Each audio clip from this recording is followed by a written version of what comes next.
A manjedoura serviu por um tempo, mas hoje ela está vazia. A cruz foi-nos útil por um momento, mas a cruz também está vazia.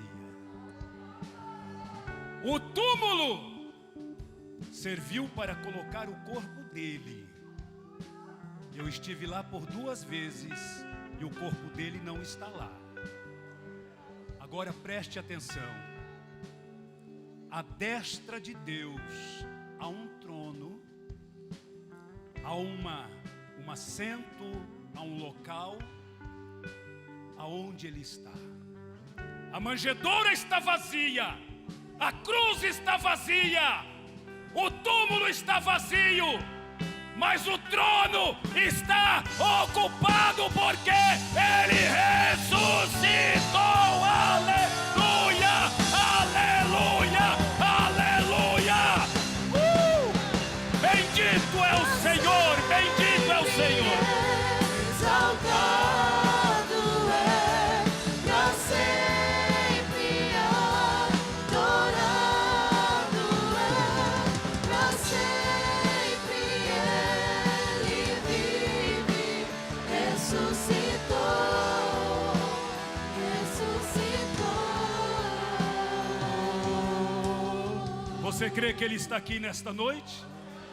Então dê mais um aplauso a Ele nesta hora.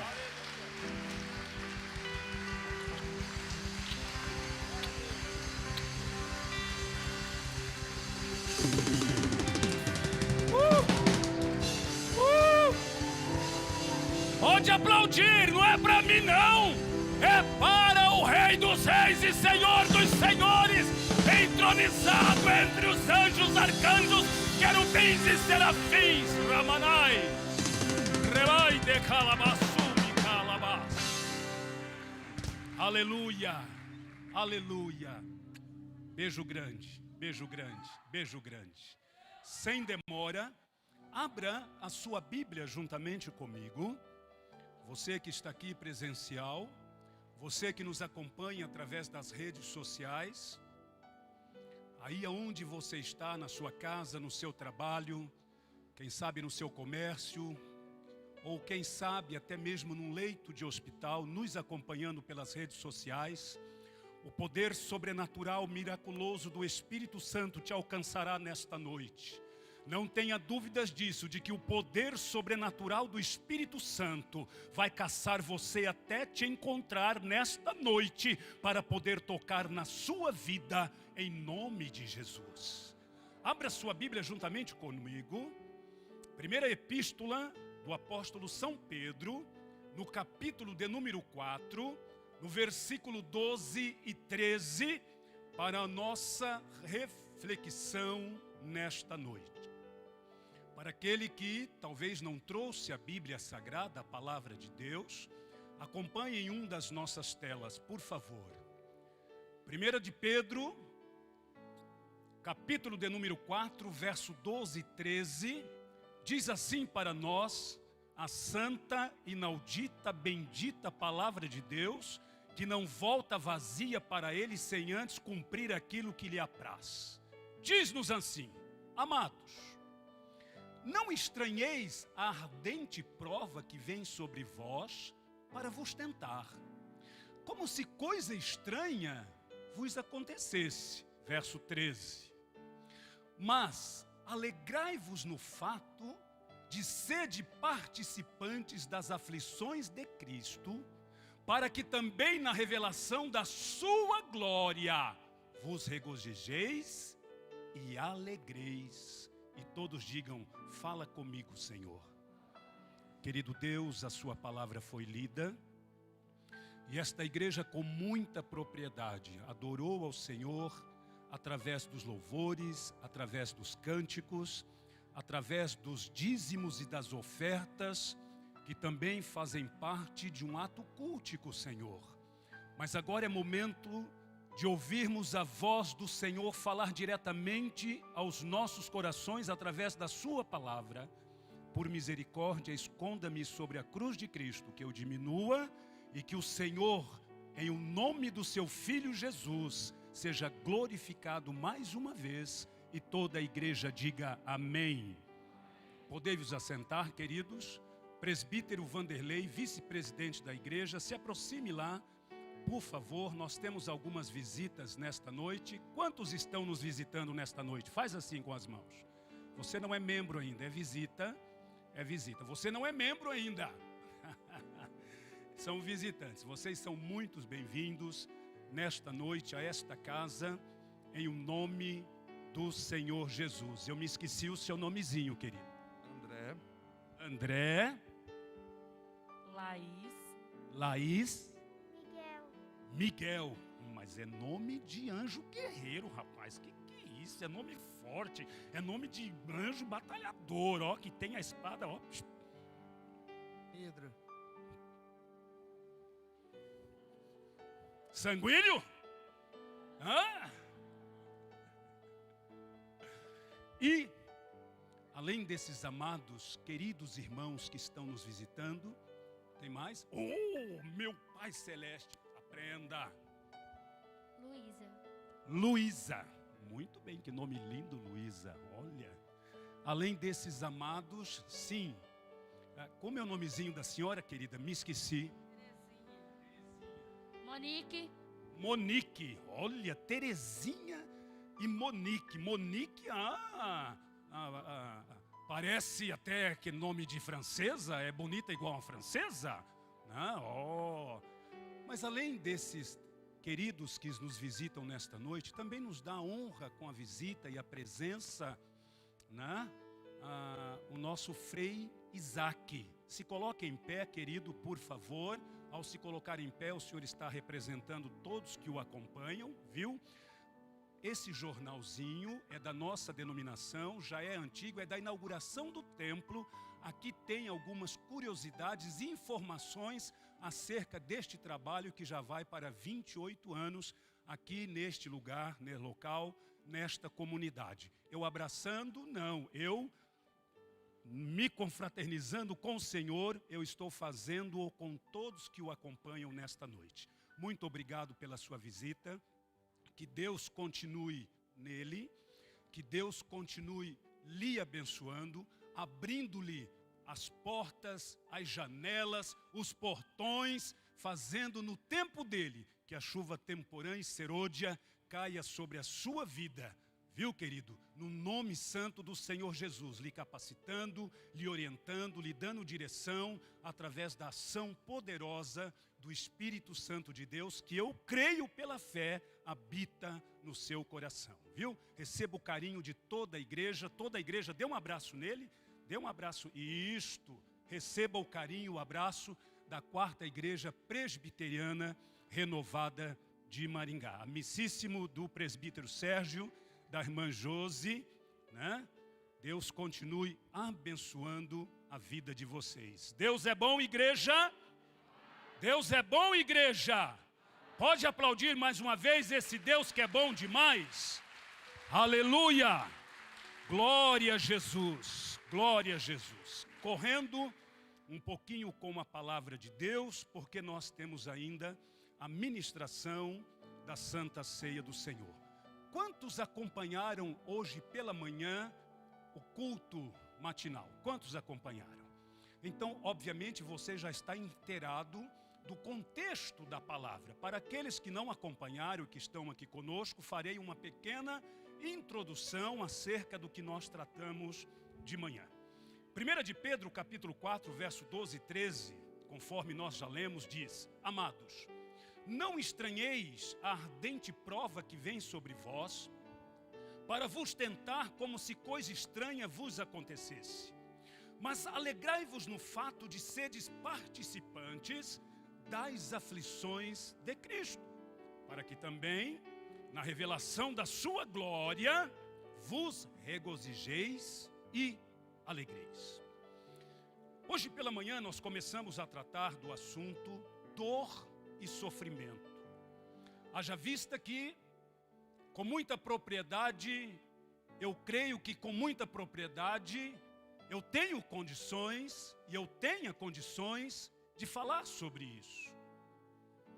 Final do ano próximo passado, desde o dia 1º de setembro, mais propriamente, eu tenho enfrentado as mais diversas provas, lutas e sofrimentos que a igreja tem acompanhado, tem vivido juntamente comigo, tem intercedido pela minha vida, pela minha casa e pela minha família. Então você conhece o contexto da minha vida, da minha família e da minha história. Mas nós estamos tratando sobre o assunto dor e sofrimento. E ao tratarmos deste assunto, eu dizia hoje pela manhã que, ao tratar deste assunto, eu dizia que existe várias formas de sofrimento. Há o sofrimento físico, causado por uma enfermidade ou uma deformidade, que pode gerar dor e sofrimento físico. Mas também há o sofrimento emocional, mental. Há o sofrimento na psique. Há o sofrimento da alma. Não só no corpo físico, mas também no emocional, no mental, no psicológico. Por quê? Porque quando você sai da esfera humana, quando você sai da esfera do natural, daquilo que é temporal, e você entra no campo espiritual, medo, ansiedade, humilhação, solidão, desprezo, perda de um ente querido, perda de um emprego, ruína no casamento, casamento arruinado, as famosas doenças psicossomáticas, tudo isso também gera sofrimento na vida da pessoa, porque pode se transformar em uma depressão, talvez leve, moderada, ou uma depressão profunda. E só quem passou ou está passando por um estado depressivo é capaz de entender na sua profundidade o que eu estou relatando aqui com você nesta noite. Por isso o sofrimento em si ele é tão complexo e precisa ser tratado, e precisa ser trabalhado. Para isso nós temos 3 psicólogas na igreja. Nós temos a irmã Edné Hilário, psicóloga. Nós temos a Rafaela Reis, psicóloga. Nós temos a Amanda Nogaroli, psicólogas, que podem tratar neste campo que sai da dor física e entra na dor emocional, mental, psicológica. Depressão, por exemplo. Então, o sofrimento por si só ele é tão complexo que ele pode abranger a mente, as emoções, o físico e até a alma. Tanto que o salmista disse: por que te abates, ó minha alma, e por que te perturbas dentro de mim? Espera em Deus. Então, eu quero continuar com você nesta noite, dizendo que o texto que eu li com você aqui na 1 de Pedro, capítulo 4, verso 12 e 13, o apóstolo São Pedro, com muita propriedade, porque Pedro fora um dos 12 que andou com Jesus, e ele ouvira muitas frases, muitas situações que hoje nós aplicamos na igreja. Pedro teve o privilégio de ouvir da própria boca do mestre. E o apóstolo São Pedro, então, ele trabalha esta questão e mostra lições importantes para nós, que nós, como cristão, eu não estou dizendo como religioso, como cristão, nós precisamos entender e pelo menos tentarmos colocar em prática nas nossas vidas. Então, sobre o tema, como enfrentar a dor e o sofrimento sem perder a fé, vou continuar e tentarei concluir nesta noite. Como enfrentar a dor e o sofrimento sem perder a fé? No dia 30 de setembro, eu não vou falar muito sobre isso, porque no culto de ação de graças nós falaremos mais profundamente, com mais detalhes. No dia 30 de setembro, uma quinta-feira, a minha alma estava angustiada. Eu estava desejando, eu, Dorival, pastor Dorival, Eu estava desejando deixar este mundo. Eu estava desejando não estar mais aqui. 7h da manhã, um filho internado em uma UTI de um hospital, entubado já há alguns dias. 7h da manhã o telefone residencial toca. A pessoa do hospital ligando e perguntando: eu gostaria de falar com o acompanhante de Sandro Rogério Pinheiro. Abriu-se um buraco dentro do meu quarto.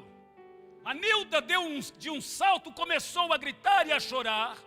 O desespero invadiu aquele ambiente onde nós estávamos. E a primeira coisa que passou pela cabeça é: o Sandro morreu. O meu filho morreu. E eu não conseguia sequer trocar de roupa. E eu tremia, e a Nilda tremia. Eu disse: eu preciso ser homem. Eu preciso. E na minha mente eu dizia: eu não aceito perder o meu filho, Senhor. Eu não aceito. Liguei para o meu cunhado, o pastor Neilson. Ele foi prestar socorro, foi com o carro dele, nos levou, nos dirigimos até o hospital onde o meu filho estava internado. E naquela quinta-feira, uma junta de 3 médicos nos atenderam. E a médica, a doutora Nayene, uma das melhores pneumatologistas que nós temos aqui no norte do Paraná, se não no sul do Brasil, a doutora Nayene, ela deu o veredito. Nós mudamos toda a medicação do Sandro. Ele tem 72 horas para responder. Se em 72 horas ele não responder, houve um silêncio. Eu falei: o que acontece, doutora? Houve um silêncio. Eu entendi. Naquele momento eu comecei a gritar ali na antessala daquela UTI. E o meu cunhado, o pastor Neilson, me amparando, e a capelã daquele hospital, a Gláucia, me amparando: calma, pastor. E eu gritava e eu dizia: Senhor, Senhor, não me deixe perder a fé. Não me deixe cair na fé. Não me deixe abandonar a fé. Não me deixe perder a fé. Me tiraram daquele lugar, me levaram lá para fora e depois nós fomos para a nossa casa. Como enfrentar a dor e o sofrimento sem perder a fé? É aquele chavão: só sabe a dor quem sente a dor.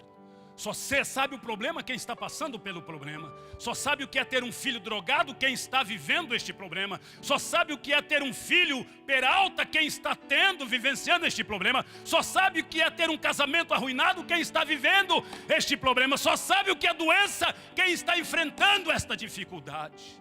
Então, como enfrentar a dor e o sofrimento sem perder a fé?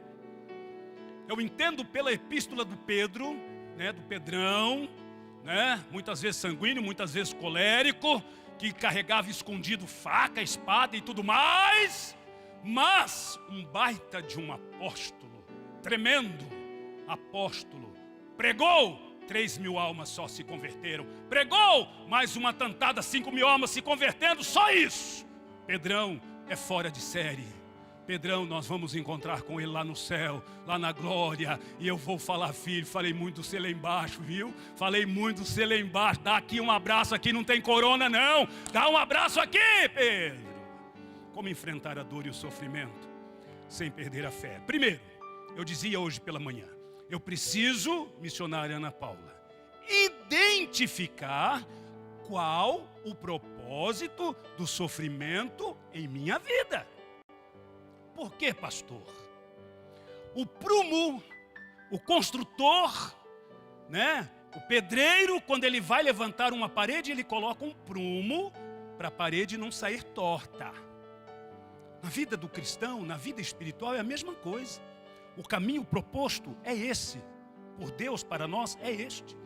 Nós não podemos 1 milímetro sequer à direita, 1 milímetro sequer à esquerda, mas nós temos que caminhar, palmilhar por este caminho que está proposto para cada um de nós. E quando muitas vezes por um deslize, quando muitas vezes por um lapso mental, emocional ou psicológico, não sei, alguma coisa, e nos desviemos 1 milímetro ou para a direita ou para a esquerda, Ele permite. Desde o Antigo Testamento até o Novo Testamento, é só observar a vida do apóstolo São Paulo. Então, quando se sai fora do prumo, 1 milímetro para a direita ou para a esquerda, Ele permite esta prova, Ele permite esta dor, Ele permite esse sofrimento para canalizar bênçãos, para canalizar de volta para Ele aquilo que é dele. E quem é dele? Aquele que, aleluia, que nós cantamos nesta noite, que é Filho de Deus.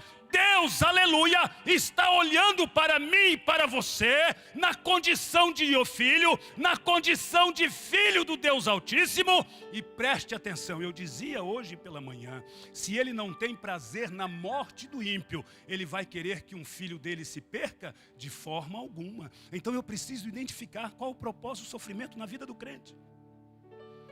Porque na maioria das vezes, o sofrimento e a dor, ele trabalha em algumas áreas das nossas vidas que precisam ser ajustadas, que precisam ser trabalhadas. Olha o que São Tiago diz, Tiago capítulo 1, versículo de número 2 ao 4. Olha o que Tiago está dizendo para nós, né? O irmão de Jesus. Olha o que ele está dizendo para nós. Meus irmãos, tende grande alegria quando enfrentardes várias tentações. Olha só, não volta lá, filho. Tende o quê? Grande alegria. Olha aqui para mim. Na antessala do hospital, você acha que dá para sentir alegria? Hã? Dá para dar uma gargalhada? Tá bom, doutora, beleza. Tranquilo, doutora, eu vou para casa tomar um belo café da manhã. Você acha que dá para fazer isso? Hã? Você acha que dá? Uma coisa é quando a pessoa assenta na sua frente e você vai aconselhar e você fala para a pessoa, coloca a sua fé em ação, que você vai ver que tudo isso vai mudar. Outra coisa é quando você precisa colocar a sua fé em ação. Eu dizer, Frei Isaac, coloque a sua fé em ação, que aquela cadeira que o senhor vai ocupar, Deus vai lhe usar de forma sobrenatural. E ele chega lá e ele começa a enfrentar alguns problemas, algumas dificuldades. Uma coisa é eu falar, Frei Isaac, coloca a sua fé em ação. Outra coisa é eu colocar a minha fé em ação. Outra coisa é isso. Mas olha o que São Tiago está dizendo. Meus irmãos, tende grande alegria quando enfrentardes várias tentações. Verso 3. Sabendo que a prova da vossa fé opera o quê? Opera o quê? Opera a paciência. Verso 4. Tenha, porém, a paciência a sua obra perfeita, para que sejais perfeitos e completos, sem faltar em coisa alguma. Olha o que Tiago está dizendo. Olha que coisa. Eu tenho que considerar motivo de grande alegria quando eu estiver passando por provação. Mas é a palavra de Deus que está dizendo. Só que quando nós entramos, o cristão, o crente entra numa prova, dificilmente ele pergunta para Deus o que é que Deus precisa estar ensinando para ele. A primeira coisa que vem é desespero, é medo, é angústia, é perplexidade. É vontade de chutar o balde, de abandonar tudo.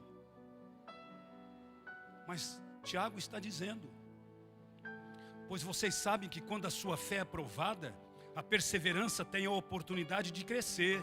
E é necessário que ela cresça, por quando estiver plenamente desenvolvidas, vocês serão maduros e completos, sem faltar-lhes nada. Então a provação, conforme eu dizia hoje pela manhã, ela também tem a propriedade do quê? De amadurecer o crente, de amadurecer o cristão. Eu preciso entender isso. Eu fui moído e eu estou sendo moído ainda. Eu vou dar só uma pitadinha para você entender do como eu estou sendo moído. E fui moído e estou sendo moído ainda.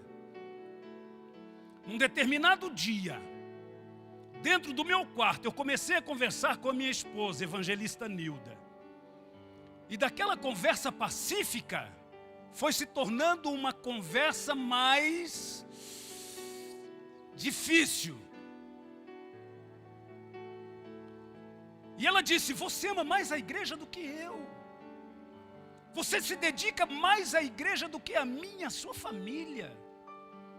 É igreja de manhã, é igreja à tarde, é igreja à noite, é igreja, não tem tempo para almoçar, não posso almoçar, é ata, não posso almoçar, é mensagem, não posso almoçar, nem sair, nem ir no shopping, nem fazer nada, é estudo, é isso, é aquilo. Começamos a conversar, num determinado momento, só uma pitadinha para você entender o quanto eu estou sendo moído. Eu olhei para ela e falei, se você não parar de falar, eu vou pegar o colchão e eu vou para a igreja. Eu disse ou não disse? Eu vou pegar o colchão de solteiro e eu vou lá para a igreja, vou colocar lá no escritório e vou ficar lá na igreja. Peço marmita, tranquilo. Ei, o que é isso? Deus é em primeiro lugar, mas em segundo lugar não é a igreja, é a família. O que Deus fez? Deus proveu uma prova, passei 2 meses acamado de cama, sendo tratado por ela. Chá, comida, médico, remédio na hora certa, 2 meses sendo tratado por ela. Eu não poderia ter. Precisei passar por isso? É só uma pitadinha. Para você entender o que nos espera aí. Grandes testemunhos nos esperam por aí. De achar que já era a última cereja do bolo, o bicho da goiaba e tudo mais. Pergunte para Deus o que é que Ele quer te ensinar através desta prova. Pergunte para Deus o porquê você está nesse estado de dor e sofrimento. Pergunte para Deus, porque Ele quer ensinar, Ele quer amadurecer. E quando você estiver maduro, pode chover, pode vir a água, pode bater contra a sua casa, enxurrada, pode bater chuva, pode bater o que for. Quando você estiver maduro, a sua casa não cai. Sabe por quê? Porque você estará, aleluia, ou pisando, estruturado, edificado sobre a rocha eterna, que é Jesus Cristo de Nazaré, o Filho do Deus Altíssimo, aleluia. Segundo e último lugar. Bom, segundo lugar, se é o último eu não sei. Segundo lugar, primeiro nós tratamos de, eu preciso identificar o motivo, o porquê eu estou passando por esta situação. E os dias que eu fiquei acamado, eu tive tempo de sobra para perguntar, por que, Senhor? Os meus netos estão a 12.000 quilômetros de distância. Por que, Senhor? A minha filha, princesinha, está a 12.000 quilômetros longe de mim. O porquê, Senhor, o meu filho passou 26 dias em um hospital, dos quais 14 entubado. Eu tive tempo de sobra para perguntar. E ele foi esclarecendo. Lembra quando você foi naquela igreja e você reparou o som daquela igreja? Lembra quando você discutiu com a sua esposa, com a sua mulher, a minha serva, aqui dentro do quarto, e bravo, esbravejando, disse que ia pegar o colchãozinho e ia morar lá na igreja? Lembra de tudo isso? E um pouquinho, muitas outras coisas, está lembrando? E aquilo vinha, e aquilo vinha, e aquilo vinha. Faz assim, Nilza. Ele está arrancando uma por uma. Ele está arrancando uma por uma. Ele está limpando, Ele está deixando do jeito que Ele quer. Aleluia. Mas segundo lugar, a recompensa do crente que não abandona a fé em relação ao sofrimento. Qual vai ser a recompensa do crente que não abandona a fé em razão ou em virtude de estar passando por dores, lutas ou sofrimentos? Todos nós sabemos que nós vivemos num mundo caído, nós vivemos num mundo hostil. Todos nós sabemos disso. Nós sabemos que estamos cercados por hostes malignas. Paulo trata deste tema quando ele escreve para a igreja de Éfeso, no capítulo de número 6, Paulo está dizendo que a nossa luta, a nossa batalha, não é contra o irmão, contra o pastor, contra o diácono, contra o frei, contra o padre, o papa, o bispo, o irmão, o vizinho da direita ou da esquerda. A nossa luta não é contra carne e sangue. Mas a nossa luta, Paulo tratando deste tema com a igreja de Éfeso, com muita propriedade, o apóstolo São Paulo diz que a nossa luta são contra os principados, as potestades, as hostes espirituais da maldade nas regiões celestes. Paulo está dizendo isso. Então nós vivemos cercados por hostes malignas, cercados de inimigos infernais que nos espreitam o tempo todo. Pastor, mas isso não é verdade? É verdade sim. Está na palavra de Deus, Apocalipse capítulo 12, versículo de número 12, está escrito assim: por isso, alegrai-vos, ó céus, ou o Deus Altíssimo dizendo para as hostes angelicais, as hostes celestiais: alegrem-se, porque aquele que queria ser igual a mim, maior do que a mim, se assentar mais alto do que o meu trono, ele não está mais aqui, ele não está. Por isso alegrai-vos, ó céus, e vós que nele habitais. Ai dos que habitam na terra e no mar, porque o diabo desceu a vós e tem grande ira, sabendo que já tem pouco tempo. Está escrito na palavra de Deus: ai dos que habitam na terra e no mar, porque o diabo desceu a vós e tem grande ira, sabendo que já tem pouco tempo. Jesus, em uma conversa com seus discípulos, ele dizia, quando os 70 voltaram, através daquela missão, os 72 voltaram daquela missão que Jesus havia incumbido a eles, cada um deles, eles voltaram alegres, eles voltaram satisfeitos, eles voltaram, regozijando. Jesus, olhando para ele, para os discípulos, disse: olha, não fiquem alegres, não fiquem contentes, porque os inimigos, os demônios se sujeitaram a vocês, porque eu via, Jesus dizendo, eu via Satanás cair do céu como um relâmpago, ou riscando o céu sobre a terra, mas alegrai-vos por ter os vossos nomes escritos no livro da vida. Jesus mesmo disse isso. Apocalipse 12, 12 diz: o diabo desceu até vós. E ele veio fazer o quê? João 10, 10. Olha o que ele veio fazer. Olha o que ele veio fazer. O ladrão não vem senão a roubar, a matar e a... O ladrão, o inimigo, o opositor, o adversário, o acusador, ele veio para quê? Para... que mais? E destruir. O diabo está aí para isso: roubar, matar e destruir. As lutas e provações, a dor e o sofrimento estão diante de nós. Levanta sua mão direita para o céu. Diga: mas graças a Deus que me concede a vitória por intermédio de Cristo Jesus. Aplauda Ele, por favor, mais uma vez nesta noite.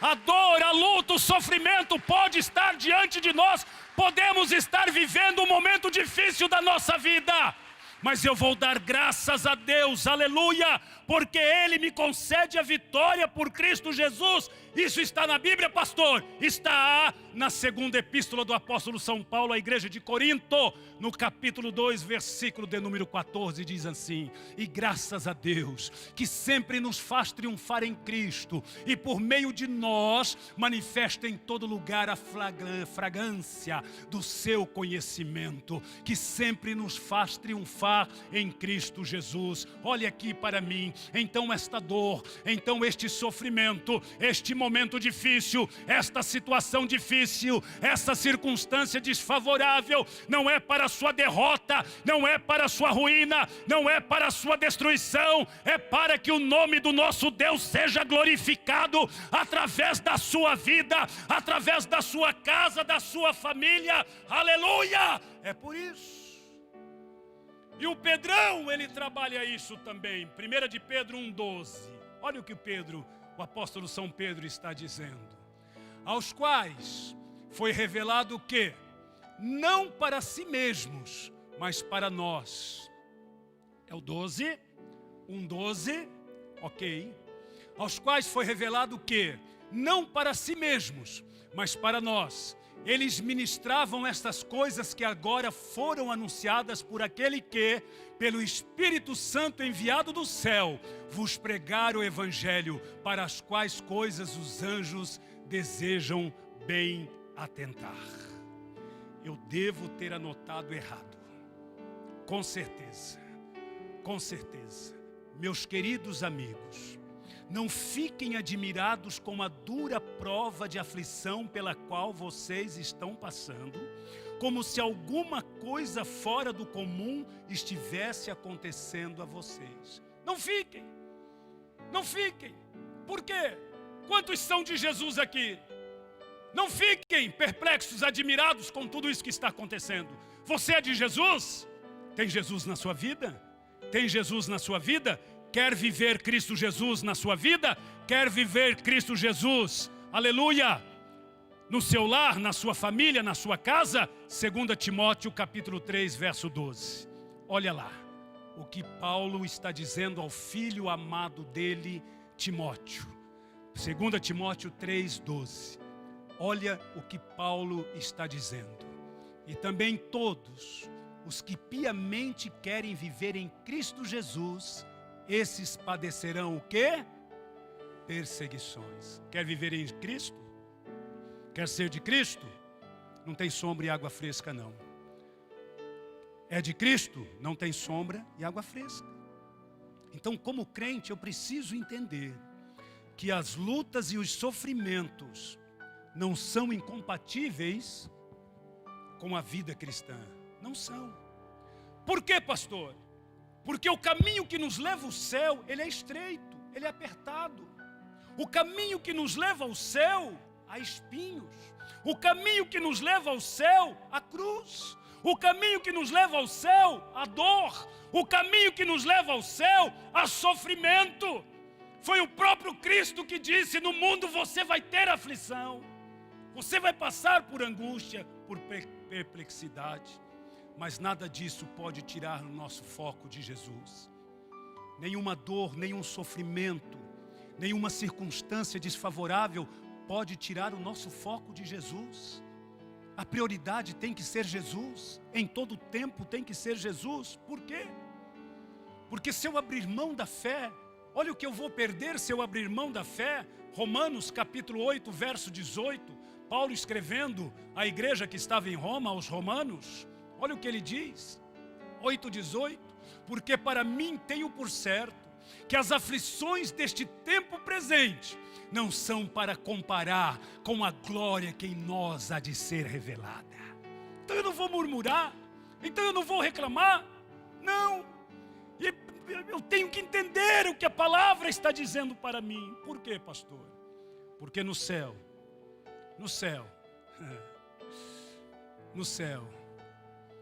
aquele hino de ontem à noite, irmã Jacira. Aquele hino de ontem à noite. Porque no céu, nossas lágrimas serão enxugadas. No céu, nossa dor passará. No céu não haverá luto. No céu não haverá pranto. No céu não haverá dor. No céu não haverá essas circunstâncias que nos envolvem e nos colocam para baixo. Esta é a grande esperança do crente, aleluia. Esta tem que ser a esperança do crente. O crente tem que suportar, o cristão tem que suportar até o último momento, porque o escritor aos Hebreus está dizendo: ainda um poucochinho de tempo e o que há de vir virá e não tardará. Então eu digo para a igreja nesta noite: prepara a tua vida, prepara-te, ó igreja, prepara-te, ó quarta igreja, para encontrares com o Senhor teu Deus, porque daqui a pouco Ele rasgará os céus, as nuvens, para buscar um povo seu, lavado, remido pelo poder do sangue carmesim do Senhor e Salvador Jesus Cristo, aleluia. E Ele traz, aleluia, E Ele traz com Ele a recompensa para colocar nas tuas mãos, aleluia. Apocalipse capítulo de número 2, versículo de número 7, está escrito assim, aleluia. Quem tem ouvidos, ouça o que o Espírito diz às igrejas. Ao que vencer, dar-lhe-ei a comer da árvore da vida, que está no meio do paraíso de Deus. Quer desistir? Você, aleluia. Quer desistir? Não desista. Sabe por quê? Porque ao que vencer vai comer para sempre, de eternidade a eternidade, do fruto da árvore da vida. Quer mais? Apocalipse 3, versículo de número 5. Olha o que está escrito: o que vencer será vestido de vestes brancas, e de maneira nenhuma riscarei o seu nome do livro da vida, e confessarei o seu nome diante de meu Pai e diante dos seus anjos, aleluia. O meu, o seu, o nosso nome está escrito no livro da vida, aleluia. E naquele dia o livro será aberto, e lá o seu nome, o meu nome, o nosso nome será encontrado, mas somente daqueles que não desistiram, aleluia.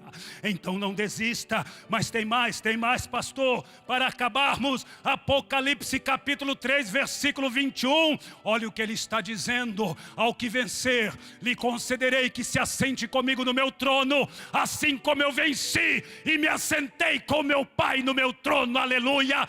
Quer desistir nesta hora? Pode ir embora. Quer desistir desta luta, deste sofrimento, desta dor, desta peleja? Não terá lugar no trono de Deus. Só terá lugar no trono de Deus crente guerreiro, crente batalhador, crente que ora, crente que jejua, crente que consagra, crente que leva a vida diante do altar de Deus. E se você está inserido nesse contexto de crente vitorioso, aplauda Ele mais uma vez.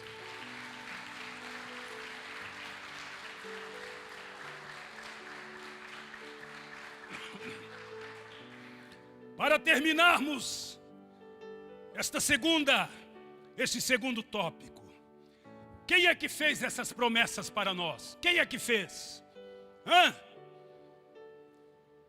Quem é que fez essas promessas, igreja? O próprio Cristo, o Verbo encarnado, o Verbo de Deus, a própria palavra. E o Verbo se fez carne. A palavra se fez carne, e o Verbo se fez carne e habitou entre nós. Quem é que fez esta promessa? É Jesus. E quem é Jesus? Para alguns, não sei. Quem é Jesus? Vamos ver quem é Jesus? Siga aqui comigo. Apocalipse capítulo 1, verso 12 ao 16. É extenso, mas olha aqui. E virei-me para ver a voz que falava comigo.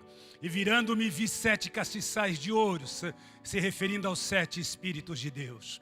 E no meio dos 7 castiçais, um semelhante ao Filho do Homem, um semelhante ao Filho do Homem, um semelhante ao Filho do Homem, vestido até aos pés de uma roupa comprida, e cingido pelos peitos com um cinto de ouro. Verso 14, e no meio dos 7 castiçais, um semelhante ao Filho do Homem, vestido até aos pés com a roupa comprida, e no meio dos 7 castiçais, alguma coisa está acontecendo. Eu leio aqui, pode deixar que eu leio aqui.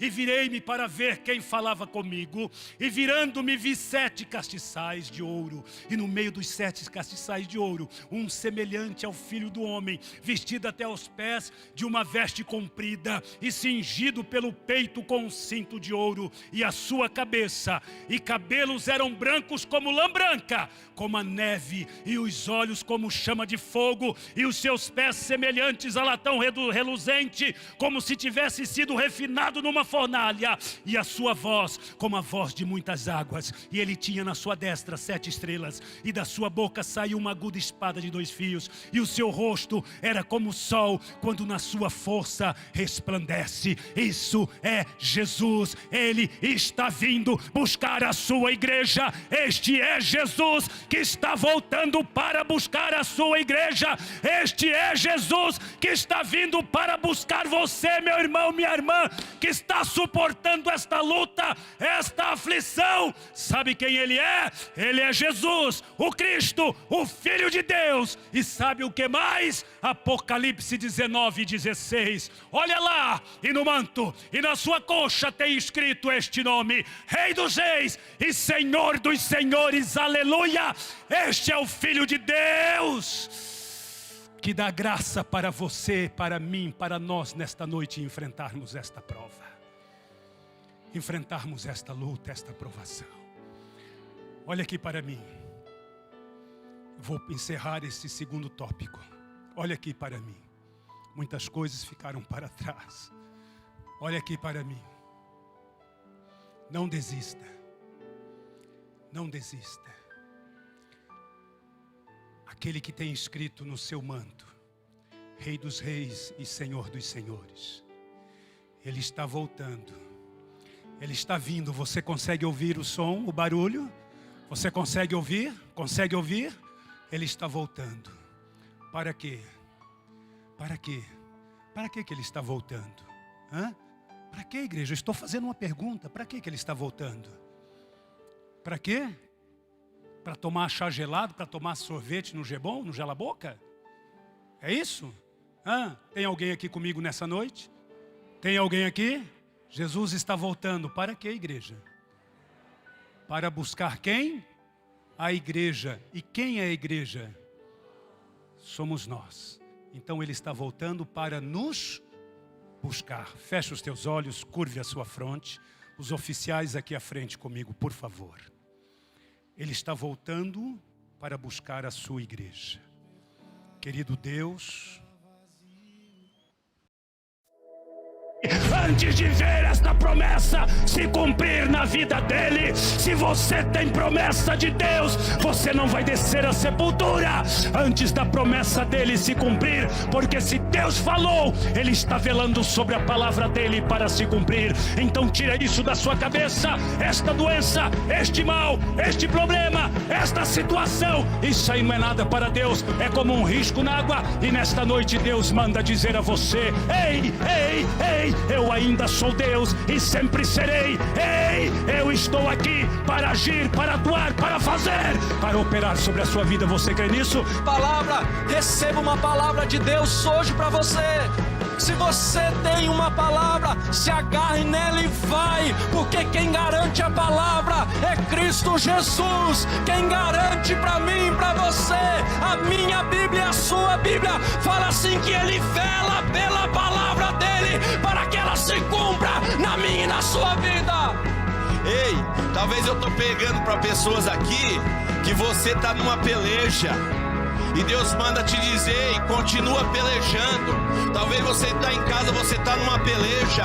Eu não sei que peleja que é a sua. Se é espiritual, se é material, se é conjugal, se é material, se é filiar. Eu não sei o que você está passando, mas Deus manda te dizer nessa noite: Ele está vendo a tua peleja.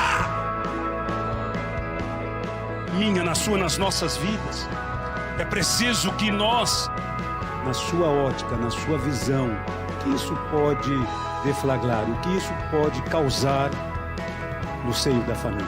Em nome do Senhor Jesus, querido Deus, eu estou pedindo, intercedendo e orando por esta casa, esta família, em nome de Jesus, e todos digam amém.